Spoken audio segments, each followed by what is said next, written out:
दोस्तों नमस्कार। दोस्तों आज हमारा जो कंसेप्ट है वो ट्रिग्नोमेट्री आइडेंटिटी का कंसेप्ट है। लास्ट टाइम हमने कल इसके 6 पार्ट कर लिए थे और उससे पहले एक पार्ट मैंने पहले भी अपडेट किया हुआ है ट्रिग्नोमेट्री का, जिसके अंदर जो बेसिक प्रिंसिपल्स है, बेसिक फाउंडेशन है ट्रिग्नोमेट्री की। ये आज पार्ट 7 वीडियो है। ये सारे ट्रिग्नोमेट्री के क्वेश्चन हैं। ट्रिग्नोमेट्री को लेफ्ट हैंड साइड को राइट हैंड साइड के इक्वल कैसे प्रूव करते हैं और सारी की सारी जो बेसिक आइडेंटिटीज होती हैं वो इसमें यूज होती हैं। अब जब हमारे पास जो लेफ्ट हैंड साइड है, लेफ्ट हैंड साइड के अंदर क्या है, साइन थीटा अपॉन में 1 प्लस में कोस थीटा प्लस में 1 प्लस में कोस थीटा अपॉन में sine theta is equal to 2 cosecant theta. ये मुझे पास गिवन है।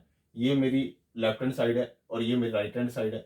इस लेफ्ट हैंड साइड को मैंने इस राइट हैंड साइड के इक्वल प्रूव करना है। तो फर्स्ट ऑफ ऑल मैंने क्या किया, इसका एलसीएम ले लिया। एलसीएम लेने के बाद मैंने 1 प्लस में कोस थीटा इंटू में साइन थीटा लिखा। 1 प्लस कोस थीटा से 1 प्लस कोस थीटा कट गया, तो ये सब साइन थीटा है, ये इसके साथ मल्टीप्लाई हो गया, तो साइन स्क्वायर थीटा प्लस में ये इसके साथ कट गया, तो 1 प्लस में कोस थीटा इसके साथ मल्टीप्लाई हो गया, तो इसका होल स्क्वायर बन गया। ठीक है। तो अब हमारे पास क्या है, साइन स्क्वायर थीटा को ऐसे कैसे लिखा, इसको स्क्वायर ओपन कर दो, 1 प्लस ए प्लस में बी का होल स्क्वायर क्या ओपन करते हैं, ए का स्क्वायर बी का स्क्वायर प्लस में 2ab और बाय में क्या है साइन थीटा 1 प्लस में कोस थीटा। अब ये रीअरेंज कर दो, साइन थीटा और कोस थीटा को एक साथ लिख के रीअरेंज कर दो।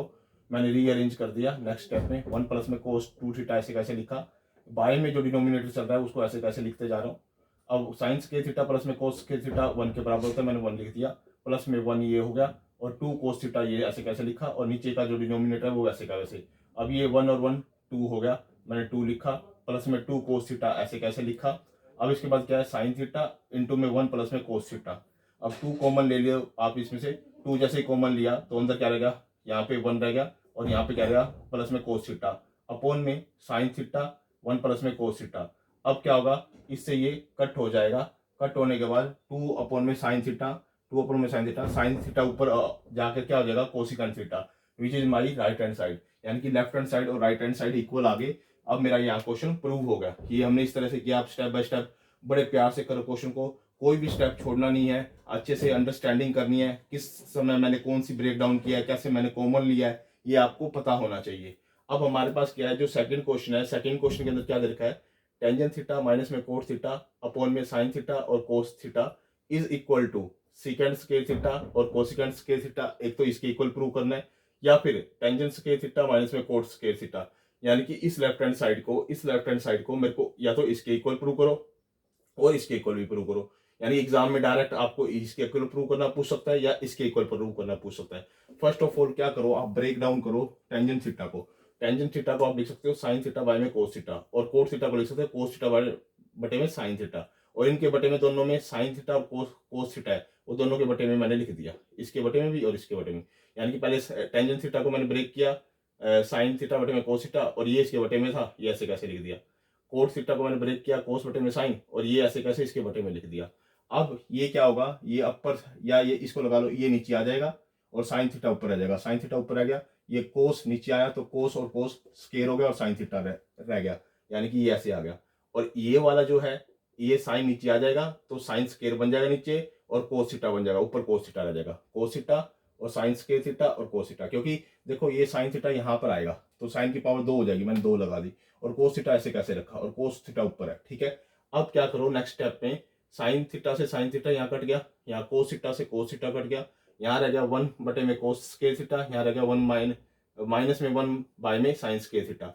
अब 1 बाय में कोस स्केयर थीटा को लिख सकता हूँ सीकेंट स्केयर थीटा और इसको लिख सकता हूँ कोसिकेंट स्केयर थीटा, ये लिख दिया, जो कि मेरी राइट हैंड साइड है। इतना मेरा प्रूव हो गया, मेरा फर्स्ट पार्ट प्रूव हो गया, यहाँ पे प्रूव हो गया। अब इसको क्या करो, फिर फर्दर ब्रेक डाउन कर दो, क्योंकि सीकेंट स्क्वायर थीटा को मैं जानता हूँ 1 प्लस में टेंजेंट स्क्वायर थीटा मैं लिख सकता हूँ, इसको मैंने ये लिख दिया और इसको क्या लिख दिया 1 प्लस में कोट स्क्वायर थीटा। ठीक है। अब ये माइनस अंदर जाके इसको माइनस कर देगा, ये माइनस है, -1 से -1 कट गया और ये मेरे पास टेंजेंट स्क्वायर थीटा माइनस में कोट स्क्वायर थीटा ये आ गया, जो कि मेरी सेकंड के बराबर आ गया, इसका सेकंड के बराबर। यानी कि इसको लेके चले थे, पहले इसके बराबर प्रूव कर दिया, फिर इस ये इसी के इसको इसके बराबर प्रूव कर दिया। ठीक है। दोनों के दोनों इसी सेम क्वेश्चन में प्रूव हो गए। जो थर्ड क्वेश्चन है, थर्ड क्वेश्चन के अंदर क्या कहता है, सीकेंट थीटा माइनस में टेंजेंट थीटा अपॉन में सीकेंट थीटा अपॉन प्लस में tangent theta is equal to 1 minus में 2 secant theta tangent theta plus में 2 टेंजेंट स्क्वायर थीटा। मुझे ये प्रूव करना है। फर्स्ट ऑफ ऑल आप इसकी रेशनलाइजेशन भी कर सकते हो, रेशनलाइजेशन से भी आप इसको इजी से कर सकते हो। मैंने इसको क्या किया है, ये ऐसे कैसे लिखा मैंने, और 1 बाय में सीकेंट थीटा प्लस में टेंजेंट थीटा को मैंने अलग लिख दिया, क्योंकि ये इसके बटे में है। देखो मैंने इसको ऐसे कैसे लिखा, और जो इसके बटे में उसको 1 × 1 में सीकेंट थीटा और टेंजेंट थीटा लिख दिया, क्योंकि इसको दोबारा मल्टीप्लाई करूंगा तो ये यहीं आ जाएगा, तो ऐसे कैसे दोबारा आ जाएगा, ये ऐसे कैसे दोबारा आ जाएगा, यानी कि इसको मैं ऐसा लिख सकता हूं, लिख दिया।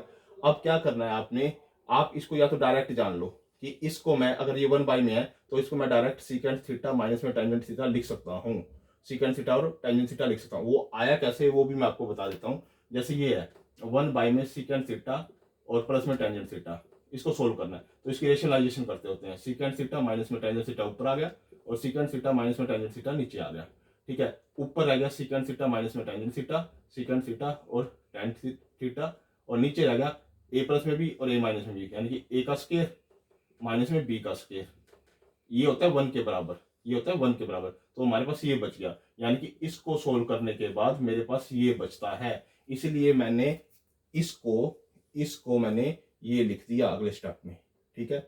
अब ये दोनों सेम सेम हो गए, अब ये दोनों क्या हो गए, सेम सेम हो गए। एक पावर इसकी है, एक पावर इसकी है, तो ये डबल पावर होगी।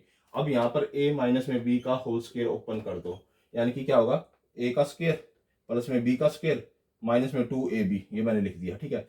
अब सीकेंट स्क्वायर थीटा को क्या लिख सकते हैं, 1 प्लस में टेंजेंट स्क्वायर लिख सकते हैं। टेंजेंट स्क्वायर को ऐसे कैसे लिखो, ये ऐसे कैसे लिखते चले जाओ। अब टेंजेंट स्क्वायर थीटा और tangent square theta 2 tangent square theta होता है, 1 ऐसे कैसे लिखा, टेंजेंट स्क्वायर थीटा और tangent square theta 2 tangent square theta, और ये ऐसे कैसे, जो कि मेरी राइट हैंड साइड के बराबर आ गई। दोस्तों ये आज हमने ये तीन क्वेश्चन किए हैं ट्रिग्नोमेट्री के, जो कि बहुत अच्छे क्वेश्चन है। आप इन क्वेश्चनों को प्रैक्टिस कीजिए, सीबीएसई बोर्ड के लिए भी इंपॉर्टेंट है, आईसीएसई बोर्ड के लिए भी है, हरियाणा बोर्ड के लिए भी है, सभी बोर्ड ऑफ एग्जाम के लिए मोस्ट इंपॉर्टेंट क्वेश्चन है। ये टर्मिनल एग्जामिनेशन में भी आते हैं, आपके यूनिट टेस्ट में भी आते हैं, जो पीरियोडिक टेस्ट होते हैं वो भी आते हैं। तो ये मोस्ट इंपॉर्टेंट क्वेश्चन है, आप इसको कैसे ब्रेक डाउन करते हैं, कैसे इसको सोल्व करते हैं स्टेप बाय स्टेप, आप इसकी प्रैक्टिस कीजिए, डिफरेंट डिफरेंट इसके क्वेश्चन को सोल्व करके देखिए। और अब मेरी वीडियो को लाइक भी कीजिए, कमेंट भी कीजिए और शेयर भी कीजिए, और मेरे चैनल को भी सब्सक्राइब कीजिए। अगर यहाँ पर कहीं पर भी आपको एरर लगती है या कहीं पर भी आपको लगता है कि ये मुझे कंसेप्ट समझ में नहीं आ रहा, तो आप मेरे कमेंट बॉक्स में पार्ट ऑफ वीडियो का नाम लिख के भेज दीजिए, मैं दोबारा से उसको समझाने की कोशिश करूंगा। या कोई भी सजेशन देना चाहते हो आप मेरी वीडियो के रिगार्डिंग, तो वो सजेशन भी नीचे इनबॉक्स में दे सकते हो, आप कमेंट बॉक्स में दे सकते हो। ओके दोस्तों, आज हमारा 7th पार्ट ट्रिग्नोमेट्री आइडेंटिटीज का कंप्लीट हो गया, फिर नेक्स्ट पार्ट में मिलते हैं। ओके दोस्तों, धन्यवाद।